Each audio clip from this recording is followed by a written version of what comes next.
সমাজের জন্য রক্তদান করতে গিয়ে নিজের জন্য সবথেকে বড় পুরস্কার নিয়ে ঘরে ফিরল বাংলার এই প্রতিবন্ধী মেয়েটা। হ্যাঁ, মেয়েটির নাম মানা। দাসপুর 2 ব্লকের বাসিন্দা সে। আজ হামাগুড়ি দিয়েই চলাফেরা করেন মানা। দুর্ভাগ্যবশত পোলিও কেড়েছে পায়ের জোর। যদিও হাঁটা চলা না করতে পারলেও এই হামাগুড়ি দিয়েই প্রতি বছর রক্তদান করেন মানা। আর এই রক্তদানের মাধ্যমেই নিজের জীবনসঙ্গীর সঙ্গে আলাপ হয় তার। যে মানুষটা মানা শারীরিক ত্রুটি দেখেননি, বরং প্রত্যক্ষ করেছেন একজন প্রতিবন্ধী মানুষ নিজের প্রতিবন্ধকতাকে উপেক্ষা করে কিভাবে দিনের পর দিন সমাজের জন্য নিজেকে উৎসর্গ করে চলেছেন। ওদিকে বাড়ির বউ হামাগুড়ি দিয়ে হাঁটে, তাই হাজার অশান্তির পরেও ছেলের বিয়ে মেনে নেননি পরিবার। কিন্তু সব ছেলে তো আর মেয়েদের শরীর দেখে ভালোবাসে না, আর তাই স্ত্রীর শারীরিক প্রতিবন্ধকতাকে উপেক্ষা করেই বিয়ের পিঁড়িতে বসেছেন শ্রীমন্ত মাইতি।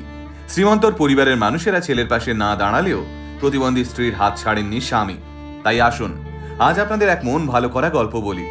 একদিন যে মেয়েটার বিয়ের আশায় ছেড়ে দিয়েছিল সবাই, আজ সেই মেয়েটাই স্বামীর সঙ্গে সুখে সংসার করছে এবং রক্তদানের মতো মহৎ কাজ করে সমাজের জন্য লড়ছে। স্থানীয় সংবাদ মাধ্যমের প্রতিবেদন অনুযায়ী আর 5টা সুস্থ সবল মেয়ের মতোই জন্মেছিলেন মানা। কিন্তু দুর্ভাগ্যবশত মাত্র 1.5 বছর বয়সে পোলিও ধরা পড়ে মানার। আর তারপর থেকে হামাগুড়ি দিয়েই চলাফেরা করেন মানা। হামাগুড়ি দিয়ে পড়াশোনা থেকে শুরু করে বাড়ির সমস্ত কাজকর্ম সবটাই করে চলেছেন মানা। যদিও একটা 30-31 বছরের মেয়ে রাস্তায় হামাগুড়ি দিয়ে চলছে, যা দেখে প্রতিনিয়ত মানুষ হাসত, টোন টিটকিরি করত। আসলে অন্যের যন্ত্রণা বোঝবার মতো মানসিকতা খুব কম মানুষেরই আছে, তাই একটা সময় পর্যন্ত খিল্লির শিকার হতে হয়েছে মানাকেও। কিন্তু মানা তবুও থেমে যাননি। এভাবেই তিনি দিনের পর দিন হামাগুড়ি দিয়ে এলাকার রক্তদানের মঞ্চগুলোতে পৌঁছে যেতেন এবং রক্ত দিয়ে আসতেন। বয়স বাড়ার সঙ্গে সঙ্গে যখন মানার বয়সী আর 5টা মেয়ের বিয়ে হয়ে যাচ্ছে, তখন সবাই এক প্রকার ধরেই নিয়েছিল মানার আর কোনোদিনও বিয়ে হবে না। এইরকম প্রতিবন্ধী মেয়েকে কে আর বাড়ির বউ করে নিয়ে যাবে? তাই মানার দাদা মানাকে নিজের জমিতে একটা ঘর তুলে দেন, যাতে মানা আজীবন সেখানে নিশ্চিন্তে থাকতে পারেন। এছাড়াও 1.5 বিঘে জমিও তিনি মানার নামে লিখে দেন, যাতে তার বোনকে কখনো কারো উপর নির্ভর করে বাঁচতে না হয়। কিন্তু কথায় আছে না, আমাদের জীবনের সবকিছুই পূর্ব নির্ধারিত। সেই রকমই মানারই ছোটবেলার বন্ধু শ্রীমন্ত স্থানীয় সংবাদ মাধ্যমের একটি স্পেশাল ভিডিও মারফত একটা রক্তদানের ক্যাম্পে মানাকে দেখেন। ছোটবেলার বন্ধুকে দেখে চিনতে পারেন শ্রীমন্ত। শ্রীমন্ত অযোধ্যারই বাসিন্দা।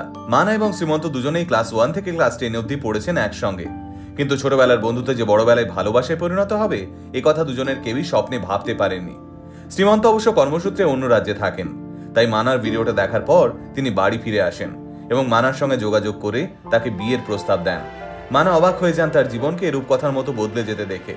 এরপর ধীরে ধীরে মানার দাদা এবং পরিবারের বাকিরা মিলে সব দিক বিচার বিবেচনা করে শ্রীমন্তর হাতেই পাত্রস্থ করেন মানাকে। সম্প্রতি মানার বাড়িতেই একটা ছোট্ট অনুষ্ঠানের মাধ্যমে 4 হাত এক হয়। যদিও মেয়েটার এমনই কপাল, শ্বশুরবাড়ির একটা মানুষও মেনে নেয়নি ওদের বিয়েকে, যার দরুন মানাকে নিয়ে মানার বাবার বাড়িতেই সংসার করছেন শ্রীমন্ত। শ্রীমন্ত জানান, আমি চাই মানা ওর জীবনের সমস্ত স্বপ্ন পূরণ করুক। ও সমাজের জন্য দিনের পর দিন ধরে যা করে চলেছে তা কটা মানুষই বা করতে পারে বলুন? তাই আমি চাই একজন মেয়ে হিসেবে ও ওর প্রাপ্যটুকু পাক। আর নববধূ মানা, সে কি বলছে? যদিও মানা আপাতত স্বপ্ন দেখছে হানিমুন নয়, বরং এরপরে রক্তদান শিবিরে স্বামীর সঙ্গে পাশাপাশি শুয়ে রক্ত দেওয়ার। আসলে প্রকৃত ভালোবাসার কোনো সংজ্ঞা সত্যিই হয় না। রূপ রং সবটাই দুদিনের, দিনের শেষে থেকে যায় শুধু মানুষটা। তাই এই নবদম্পতিকে আশীর্বাদ করবেন আপনারাও, ওরা যেন সুখী হয়।